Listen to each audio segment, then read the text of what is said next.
Just now I was able to check how many students are present, and now is the video lagging? Hello, Ribidita, can you please tell me how many, am I audible? So we will start the discussion of the strategies of CAT 2021, because I have planned to connect with the laptop and the webcam, but due to some unavoidable circumstances, it has come down to, okay, let me bring it a bit closer. Adarsh is also present, okay. So let me start the video, because even if we have less number of students, what would happen that after we finish the video, you can always tell me like, I am audible enough, I believe, and this video will be uploaded once I am done with this live stream. So as far as CAT 2020 exam is concerned, what happens in general with the students who is not going to make it to the top 6 IIMs this year? So I will take a case that, imagining that one out of 100 students get into the top 3 IIMs each year. Now, taking that into account, each coaching center or each mentor or guide will tell you that let's prepare for CAT. But basically, when they say let's prepare for CAT, they mean let's improve our vocabulary, let's improve our reading comprehension, let's solve a few questions from reasoning. Nowadays, there's a trend that students who are planning to prepare for CAT is actually also writing many bank exams. Okay, let's say SBI or IBPS. And when you go and write bank exams, you get similar kind of questions in most of the cases. Only one difference is that is LRDI. LRDI of CAT is unique in its own way. And same thing happens to the other exams, which is like NMAT or maybe IIFT or maybe SNAP. So each exam will come with its own uniqueness. Most of you are from Odisha, and we have a college like XIM in Bhubaneswar, and if you want to pursue MBA from XIM, you write an exam with the name XGMT. So in most of the cases, what happens that you are actually going to succeed in an exam which will not be CAT. So chances are very, very high. I mean, 80% of you, I assume that all of you make it to one or the other college. So 80% of you will not land in IIM. Now how should we approach if this fact remains intact with us? Ribidita, if you are listening, please just confirm that you are getting my voice clear, because now I will take the rhythm, and it's very difficult to see how many of you are present and like if I'm audible or not. Adarsh or Ribidita, anyone, please reply and tell me. So my point is that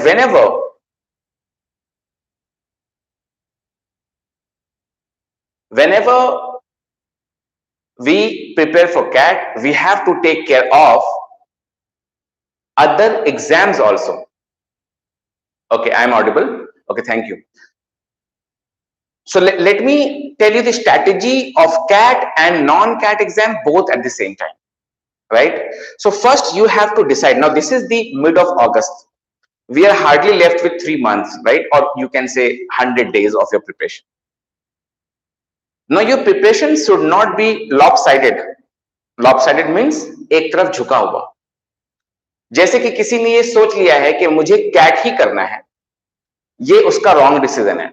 और किसी ने ये सोच लिया है कि I should prepare for other exams only and should not take CAT seriously. This can also be a wrong decision. So what I'm saying, that approach towards the preparation of CAT should be holistic in nature. When I say this, I mean that CAT exam, you have to take the common part of all the exams. what you should try to do is you have to take the common part of all the exams. For example, consider quantitative aptitude. I will name 10 chapters, which is very, very common to all the exams. Percentage, averages, alligation mixture, time, speed and distance, time and work, triangle, circles, linear equation, quadratic equation, indices, logs and surds, AP, GP, HP or other type of series. I just named it so that you understand that the 10 chapters in QA, that is quant, is important not only for CAT but for all the exams that comes under the umbrella of aptitude. चाहे वो IAS का exam क्यों ना हो रहा हो और आप CSAT क्यों ना दे रहे हो, चाहे वो RBI का एग्जाम क्यों ना हो रहा हो, हर एग्जाम में you cannot tell me that sir this topic is not important. So I have named a few quants chapter which is common to all the exams. Now think of the verbal section, your vocabulary, your grammar, your reading speed, parajumbles, paragraph summary. Try to find out the 80% common area. You should not target something which is unique to one exam. For example, decision making in ZAT, abstract reasoning in MHCT, integrated reasoning in GMAT. So these all emotional quotient in XGMT. Okay, so I am saying that your approach towards these exams should be holistic in nature. That means it should give you the 360-degree view. तो जब आप तैयारी कर रहे हैं तो ऐसा तैयारी किया जाए कि कोई भी एग्जाम आप देने बैठे तो उसका वो चैप्टर जो उस एग्जाम में यूनिक है उसकी तैयारी ना हो, बल्कि उसका वो सेक्शन जो बाकी एग्जाम में भी आता है उसकी तैयारी हो. जैसे एक टॉपिक है क्वांट में हाइट एंड डिस्टेंस, राइट, वो उसका एक 3D वर्जन है which is very very important for ZAT. ZAT के अंदर हर साल every year you get a question from 3D height and distance, not 2D, the one that you have studied in class 10. Now एक बच्चा अगर 3D के question बनाने लग गया कि भाई इसमें आता है, मान लो कि एग्जाम IFT है उसमें 3-4 क्वेश्चन वोकैबुलरी से आ रहे हैं, अब एक बच्चा सिर्फ वोकैबुलरी के पीछे पड़ गया. नहीं, स्ट्रैटेजी जो आज हम लोग डिस्कस करने वाले हैं, सबसे इंपॉर्टेंट चीज यही है कि आपको ये समझना होगा कि मेरी जो प्रिपरेशन है वो होलिस्टिक इन नेचर हो. Holistic. Only CAT wrong approach, only ZAT wrong approach, only IFT wrong approach, only SNAP wrong approach, right? So first you will try to find out what are those 80% common area, because to crack any exam you don't need to score more than 60% of the total marks. 60% ज्यादा आपको score नहीं करना है. Let's consider the case of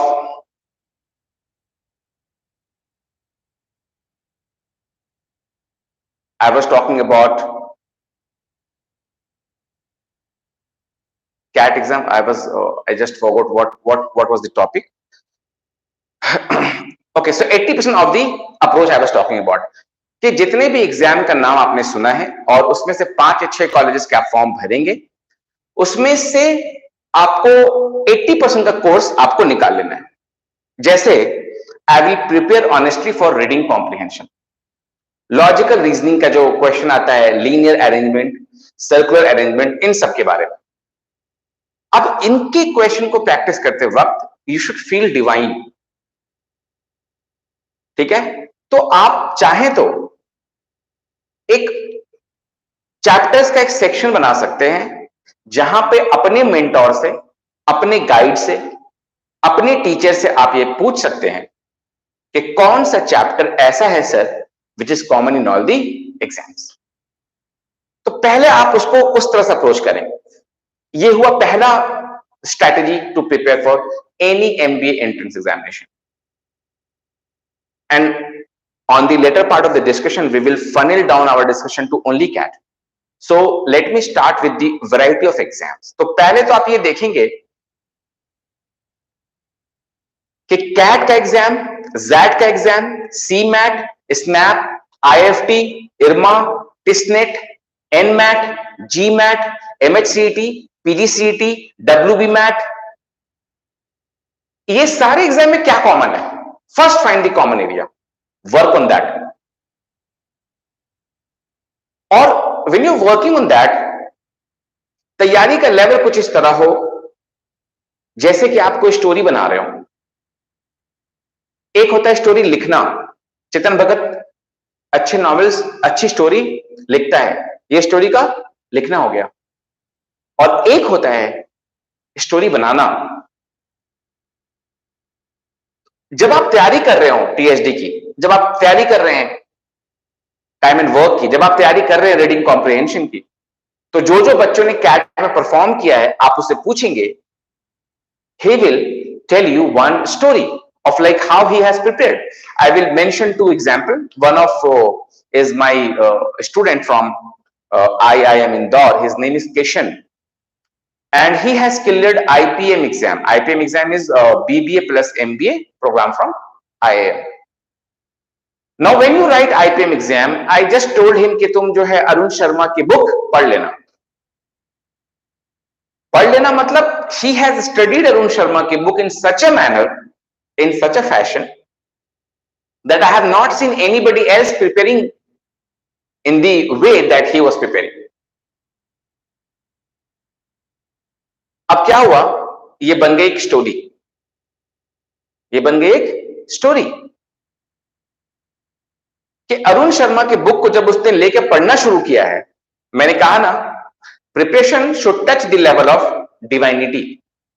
preparation जो है ना आपका, वो आप कर रहे हैं, आप रोज ट्यूशन जा रहे हैं, कॉलेज भी जा रहे हैं, आपका सेमिनार भी है, वेबिनार भी अटेंड कर रहे हो, फ्रेंड्स भी हैं, असाइनमेंट भी है, कॉलेज टेस्ट भी है, आपका पर्सनल लाइफ भी है ना। किसी का उसमें जो है फेवरेट डांसिंग, किसी का पेंटिंग, किसी का फेसबुक पे स्क्रॉल करना, किसी को व्हाट्सएप पे चैटिंग करना। ये सारी चीजों के बावजूद आपको देखना है कि आपका जो पैशन है, आपका जो तैयारी करने का तरीका है, क्या वो आपको ड्राइव करता है? क्या आप ड्राइवर हैं और सिचुएशन ऐसा है कि यू आर बीइंग ड्रिवन? ये जब आप फैसला कर लेंगे तो आपको जो है थोड़ा आराम मिलेगा, because chances are very high कि आप इन सब चीजों में उलझ गए। जैसा कि मैंने पिछले वीडियो में कहा था यूट्यूब पे कि इस साल जो बच्चे तैयारी कर रहे हैं कैट की, वो सबसे एक ग्रिम सिचुएशन में है। कैट के बच्चों के अंदर एक चीज बहुत ही कॉमन होती है, थ्रू आउट द प्रिपरेशन उसका जो एटीट्यूड होता है वो पॉजिटिव होता है।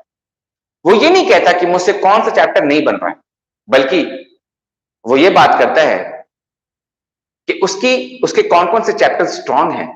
वो ये नहीं बोलता है कि वो इंग्लिश बोल नहीं सकता, उसका जो है स्पोकन अच्छा नहीं है, बल्कि वो ये कहता है कि अगर वो मेहनत करे तो रीडिंग कॉम्प्रिहेंशन को वो जो है ठीक कर लेगा। नाउ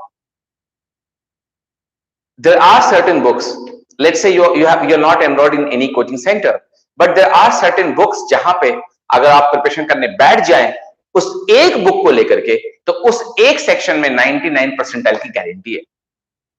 जब तक कि आप कोई स्टोरी नहीं बना रहे हो, आपका पढ़ने का तरीका ऐसा नहीं है कि उसमें से स्टोरी बन के निकले, वो आपके मेंटोर के लिए, आपके टीचर के लिए एक एग्जाम्पल बन जाए, तब तक समझ लो कैट में होने के कोई चांसेस नहीं है। So let me revisit the points that I have mentioned in the last 13 minutes. मैंने ये बोला स्टार्टिंग में कि रूल नंबर 1 ये कहता है कि हम सबको अपनी तैयारी कुछ इस तरह करनी है कि हम सारे एग्जाम्स को सामने रखें और सोचें कि उसका 80% कॉमन एरियाज कौन सा है। कॉमन एरिया क्वांट में मैंने कुछ टॉपिक्स के नाम बताए, वैसे आप वर्बल में आ सकते हैं। जैसे एक रीजनिंग का मैं नाम लेता हूं, जैसे linear arrangement, circular arrangement, direction, blood relation, cubes and dices, puzzles, quantitative reasoning, ऐसे के बहुत सारे नाम हो सकते हैं। एक कोई भी अच्छे से बुक आप चाहें तो मैं डिस्क्रिप्शन में एक बुक का नाम लिख सकता हूं जिससे आप रीजनिंग की प्रैक्टिस कर सकते हैं। मेरे स्टूडेंट ने जो क्वांटिका में तैयारी कर रहे हैं उनको मैंने वो बुक रेकमेंड किया और मैं खुद उससे पढ़ाता हूं।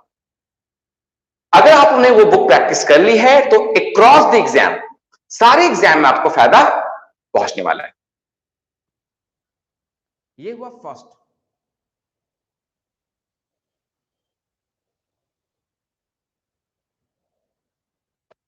सेकंड जो है, जैसे आपने ये 80% प्रिपरेशन को कर लिया है, आपको ये बात मालूम चल गई है कि टाइम एंड वर्क कैसा टॉपिक है जो सारे एग्जाम में आने वाला है। HCF LCM सारे एग्जाम में आने वाला है। रीडिंग कॉम्प्रिहेंशन के बिना कहीं काम नहीं चलता। लॉजिकल रीजनिंग के ये 5 चैप्टर बड़े इंपॉर्टेंट है। अगर उससे मैंने 100 150 यानी 150 क्वेश्चंस भी लगा लिए, अराउंड 30 सेट भी लगा लिया, कोई हर्ज की बात नहीं है। तब जाकर के आप एग्जाम स्पेसिफिक बन सकते हैं। Right from the first day आप एग्जाम स्पेसिफिक नहीं हो पाएंगे। और आप देखेंगे अगर आपका प्रिपरेशन लेवल सही है, 80% आपने तैयारी सही कर रखी है, तो किसी भी एग्जाम में जैसा कि मैंने कहा 50 to 60% के बीच में जाता है टॉपर का स्कोर। फॉर एग्जाम्पल कैट में जो 99 परसेंटाइल ला रहा है, he or she scores only 56% of the marks. So let's say if we have like 100 question in CAT, if you solve 56 question correctly, अब ये मत कहना कि 56 56 होता है सर और मुझे किसी की याद आ रही है। तो if you solve 56 question correctly in CAT, correctly, कोई भी कंफ्यूजन इसमें नहीं है, तो आपका 99 परसेंटाइल क्रॉस हो गया। यानी I am assuming that your accuracy is 100%। तो ये था मेरा rule number 1 which took around 15 minutes to explain कि आपको कॉमन एरिया ढूंढना है। 80% एग्जाम्स का जो 80% होता है वो कॉमन ही होता है, 20% डिफरेंट हो जाता है। उसके बाद सेकेंड स्टेज ऑफ प्रिपरेशन में आपको फनल डाउन करना है, आपको और थोड़ा नैरो माइंडेड होकर तैयारी करनी है। उसके बाद आप सोचेंगे कि कैट के LRDI को मैं कैसे हैंडल करूं। इसीलिए आज के वीडियो में कैट की स्ट्रैटेजी की जब बात चल रही है, so most of you are preparing let's say with TIME और IMS और करियर लॉन्चर, तो हर जगह हम लोग जो पढ़ाते हैं, टीचर्स जो पढ़ाते हैं, वो ये अज्यूम कर लेते हैं कि आप कैट ही एग्जाम देने वाले हो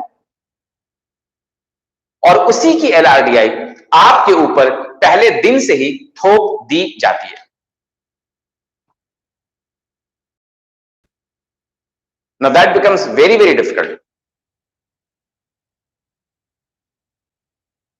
कि LRDI फर्स्ट डे से जो आप पढ़ रहे हैं किसी भी कोचिंग में, वो सिर्फ और सिर्फ कैट में काम आने वाला है।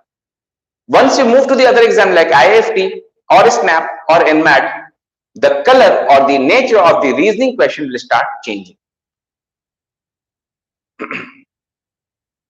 ठीक है?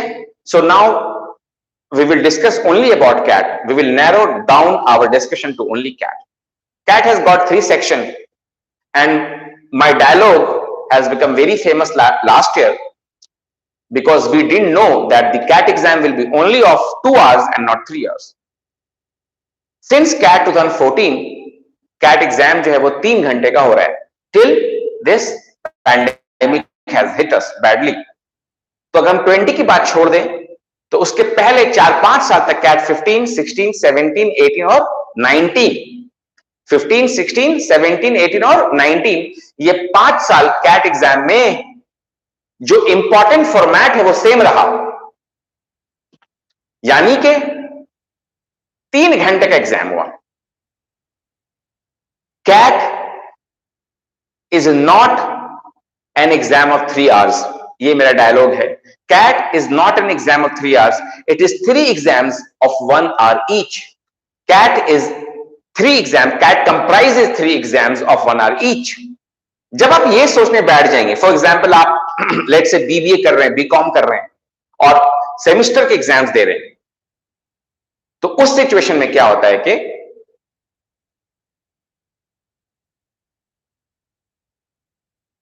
आपके डिफरेंट सब्जेक्ट्स होते हैं और डिफरेंट सब्जेक्ट्स जो होते हैं उसकी तैयारी आप अलग अलग करते हैं। कैट के 3 सेक्शन जो है ना, I was talking to a student last night, CAT के जो 3 सेक्शन है वो आपके ब्रेन के 3 अलग अलग वायरिंग को वायरिंग से होके गुजरते हैं। अगर कोई इलेक्ट्रॉनिक्स इंजीनियर है तो वो समझ सकता है मैं आईसी की बात कर रहा हूं। ध्यान से सुनो, एक बच्चा क्वांट में बहुत अच्छा होता है तो नेचुरली उसका वर्बल खराब हो जाता है। एक बच्चा वर्बल में बहुत अच्छा होता है, तूफान होता है, खानदानी जर्नलिस्ट होता है, तो वैसे केस में उसका क्वांट से प्रॉब्लम हो जाता है। ऐसा क्यों होता है? हमेशा try to find someone who will say you कि मेरा एलआरडीआई बेस्ट है, I am an amazing student in LRDI, मेरा क्वांट बेस्ट है, मेरा इंग्लिश बेस्ट है। ब्रेन के अंदर जो वायरिंग है, सर्किट है, उसके 3 हिस्सों का अलग अलग टेस्ट होता है कैट एग्जाम में। रीडिंग कॉम्प्रिहेंशन एक लैंग्वेज का टेस्ट करता है, जो फर्स्ट आपका सेक्शन है वीआरसी, उसके अंदर मेजर क्वेश्चन रीडिंग कॉम्प्रिहेंशन के हैं। आज के जमाने में 26 क्वेश्चन आ रहे हैं, उसमें से 18 जो है रीडिंग कॉम्प्रिहेंशन के। 18 question, just imagine you can rule the world if you master reading comprehension. 18 question पहले घंटे में, पहले 40 मिनट में अगर आप 18 क्वेश्चन सही कर लेते हैं। मैंने कैट 16 में 18 क्वेश्चन सही किया था, मेरे परसेंटाइल 90 थे। आज तुम 18% सही करोगे, वीआरसी में तुम्हारा परसेंटाइल 98 हो जाएगा। कर सकते हो, पॉसिबल है।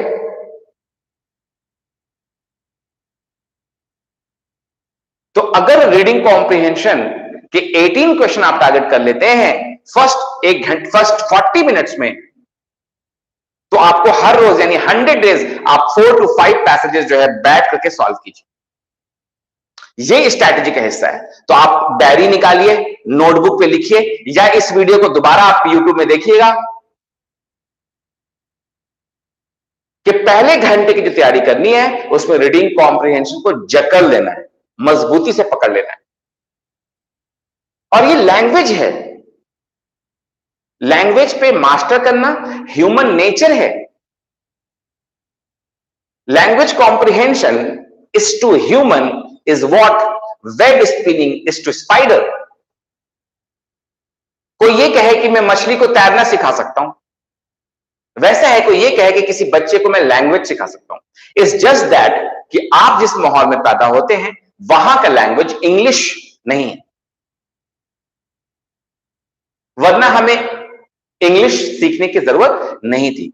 लेकिन जहां तक CAT, as far as CAT is concerned, अगर आप इंग्लिश हैं यानी कि आप अंग्रेज हैं, तब भी आपको डिफिकल्टी होगी, क्योंकि उसमें सिर्फ लैंग्वेज कॉम्प्रिहेंशन नहीं है, उसमें क्रिटिकल रीजनिंग का तड़का लगाया हुआ है।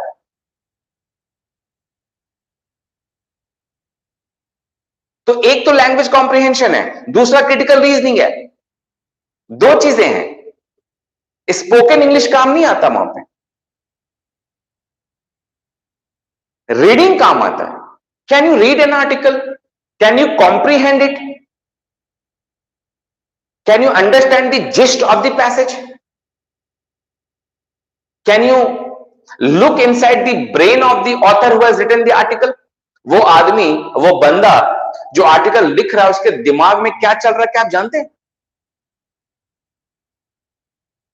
कैट 2018 में, 18 या 19 में, we had a passage regarding the relationship of elephant and human being। उसमें ऐसा लिखा हुआ है कि अगर इंसानों ने हाथी के जनरेशन में, एलिफेंट के जनरेशन में किसी एलिफेंट को किल कर दिया है, मार दिया है, तो उसके जो बच्चे हैं वो सोसाइटी में घुल मिल नहीं पाते। जब उस आर्टिकल को मैं एग्जाम के बाहर निकाल कर नेट पे सर्च किया, तो लिखने वाला नेशनल ज्योग्राफिक चैनल के लिए भी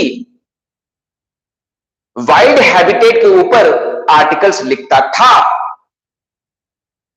तो कैट के एग्जाम में जब एक आरसी का पैसेज आप पढ़ रहे हैं, तो लिखने वाले के ब्रेन की वायरिंग और उसके इमोशंस को समझना जरूरी है। इसलिए मैं कह रहा हूं कि ये सिर्फ लैंग्वेज कॉम्प्रिहेंशन नहीं है। अगर उस पैसेज को हिंदी में भी लिख दूं या आपके लोकल लैंग्वेज में भी लिख दूं, तो जरूरी नहीं है कि आप परफॉर्म कर जाएंगे वहां पे। तो आपको समझना है कि ये एक अलग एग्जाम है। कैट के फर्स्ट सेक्शन वीआरसी की हम बात कर रहे हैं और उसमें भी सिर्फ आरसी की बात कर रहे हैं। और आरसी को इंप्रूव करने के लिए 3 पिलर्स मैंने हमेशा कहा है, 3 पिलर्स। एक तो आप खुद रीडिंग करें, read a lot from the variety of topics। Indian newspaper तो खोलो ही मत, आपको वैरायटी ऑफ टॉपिक्स चाहिए। द हिंदू पेपर चलेगा, द गार्डियन फ्रॉम यूके चलेगा, टाइम्स फ्रॉम अमेरिका चलेगा, न्यूयॉर्क एनवाई टाइम्स चलेगा। वैरायटी ऑफ टॉपिक्स पढ़ना है, इकोनॉमिक्स भी पढ़ना है, फाइनेंशियल इश्यूज भी पढ़ने हैं, सोशल भी पढ़ना है, पॉलिटिक्स भी पढ़ना है और साइंस भी पढ़ना है।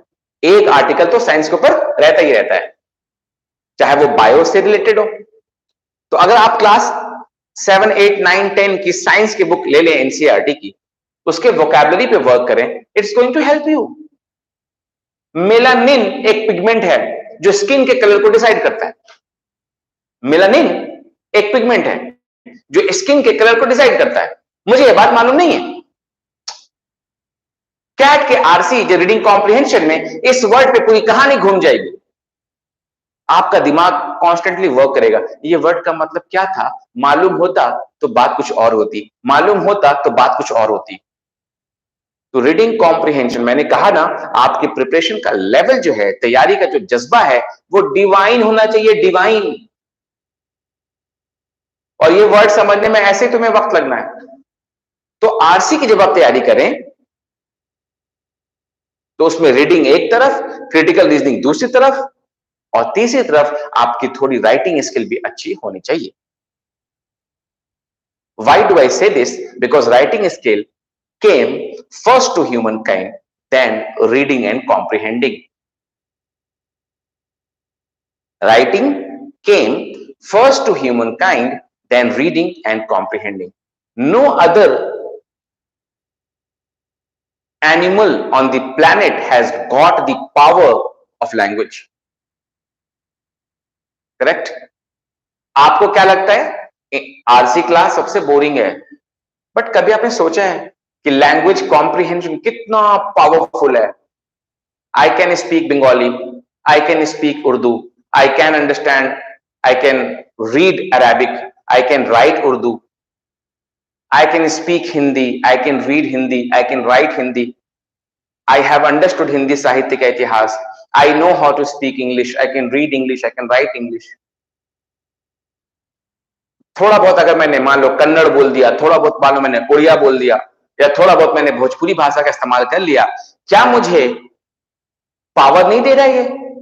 क्या मेरे लिए नए ऑडियंस नहीं खुल जाते हैं? तो लैंग्वेज को आपको जो है थोड़ी रेस्पेक्ट देनी होगी अगर आप कैट की तैयारी करते हैं। तो यह रहा आपका फर्स्ट आवर की तैयारी। रीडिंग कॉम्प्रिहेंशन जो है उसकी तैयारी ऐसे होगी, आपको उसके पीछे पड़ जाना होगा। अगले 100 दिन के लिए आपको टारगेट बनाना होगा कि रीडिंग कॉम्प्रिहेंशन जो है उसके कम से कम 400 पैसेजेस में सॉल्व करके जाऊं, चाहे हर एक पैसेज में मेरा नेगेटिव मार्क क्यों ना है, जो कि होगा नहीं। नेगेटिव मार्क से आप शुरू तो करेंगे, नेगेटिव मार्क से एंड नहीं करेंगे। तो रीडिंग कॉम्प्रिहेंशन के लिए आपको ये पहले करना होगा। दूसरा सेक्शन है एलआरडीआई, जो कि सेम फिलॉसफी फॉलो करता है। इसके लिए आपको किसी न किसी क्लास की जरूरत पड़ेगी, किसी न किसी मेंटोर की जरूरत पड़ेगी, किसी न किसी गाइड की जरूरत पड़ेगी। खुद से करना एलआरडीआई थोड़ा मुश्किल हो जाता है। रीजन ये है कि उसके वर्ड का जो मतलब आप समझ रहे होते हैं, कैट कुछ और समझाना चाहता है, और इसके बीच में बहस का कोई स्कोप नहीं है। आप जाके कैट को नहीं बोल सकते कि भैया आप ऐसा क्यों कर रहे हो।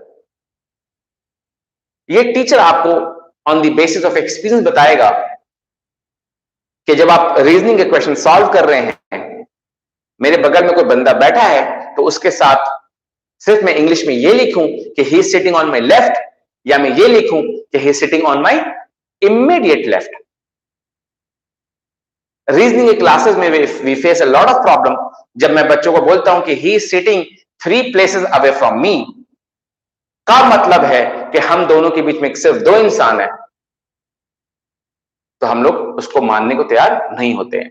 तो जब तक आपने कोई चारा नहीं है दुनिया में। मुझे तुम ऐसे इंसान दिखा सकते हो जिसने कैट एक अटेम्प्ट में निकाल लिया, तो मुझे ऐसे भी इंसान दिखा सकते हो जिसने कैट में 99.96 या 100 परसेंटाइल स्कोर किया हो, लेकिन तो मुझे एक भी ऐसे इंसान नहीं दिखा सकते जिसने LRDI की तैयारी ना की हो।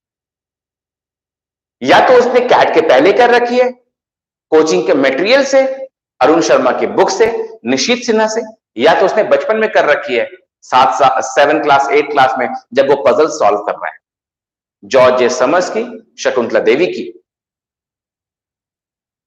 तो दूसरे सेक्शन को डील करने के लिए you need a different facet of your self. अपना एक दूसरा चेहरा तुम्हें चाहिए होगा। जब तुम LRDI से डील कर रहे होगे उसके नुआंसेस अलग हैं, अनलाइक रीडिंग कॉम्प्रिहेंशन, क्योंकि वो लैंग्वेज का सेक्शन था और ये रीजनिंग का सेक्शन है। इसमें आपका पजल सॉल्विंग नेचर काम आएगा। पजल सॉल्विंग नेचर, गुत्थी को सुलझाना, कहां से शुरू करना, किस तरह का टेबल बनाना, और उसके अंदर बहुत मैश क्रिएटेड है। मैश है। जब आप कैट के क्वेश्चन देखते हो LRDI के, तो उसके अंदर PNC का ऐसे करके तड़का लगाया हुआ है। I was preparing mock for my coaching center and I could see 4D Venn diagram आया हुआ है, जबकि मैं 15 साल से बच्चों को कह रहा हूं कि 4D वेन डायग्राम कैट में नहीं आता है। 4D वेन डायग्राम क्या होता है? अब ये बातें तो YouTube पे अभी नहीं हो सकती हैं। तो मैं कह रहा हूं कि उसके अंदर जो है काफी चीजों का मिक्सचर है। LRDI is just the tip of the iceberg. आप उसको देख के अंदाज नहीं लगा सकते उसके बेस में क्या है। And this is why it takes time to improve your LRDI। एक बार इंप्रूव हो जाएगा, दोबारा टाइम नहीं लगता। Same happens with the reading comprehension. जो बच्चा 99 लाया है उसको आप हर साल कैट दिलाओ, वो हर साल 99 लाएगा रीडिंग कॉम्प्रिहेंशन में। He has read that level, वो वहां पहुंच चुका है, फिटनेस लेवल उसका, मेंटल फिटनेस लेवल।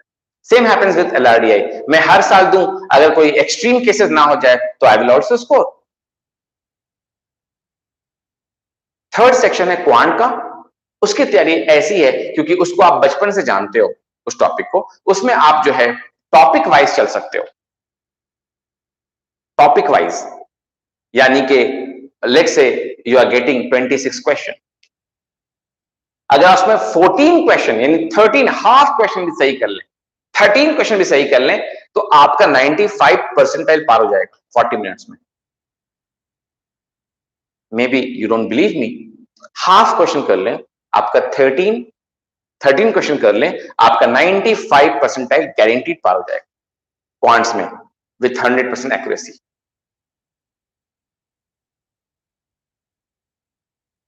आप सब अपने अपने कोचिंग सेंटर के मॉक्स लिखना शुरू करें।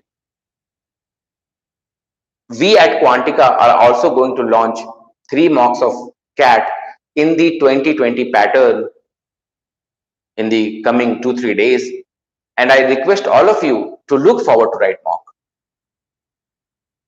Not because that you should write mock for testing yourself, but because it's like blood test. It will tell me or your mentor where you are weak. So आज के वीडियो में हमें एक बात समझ में आती है कि आधे घंटे के टाइम में I can not cover all the intricacies of CAT. Next time जब मैं यूट्यूब पे लाइव आऊंगा तो सिर्फ एक टॉपिक यानी एक सेक्शन, किसी एक एग्जाम के एक सेक्शन के बारे में बात करेंगे।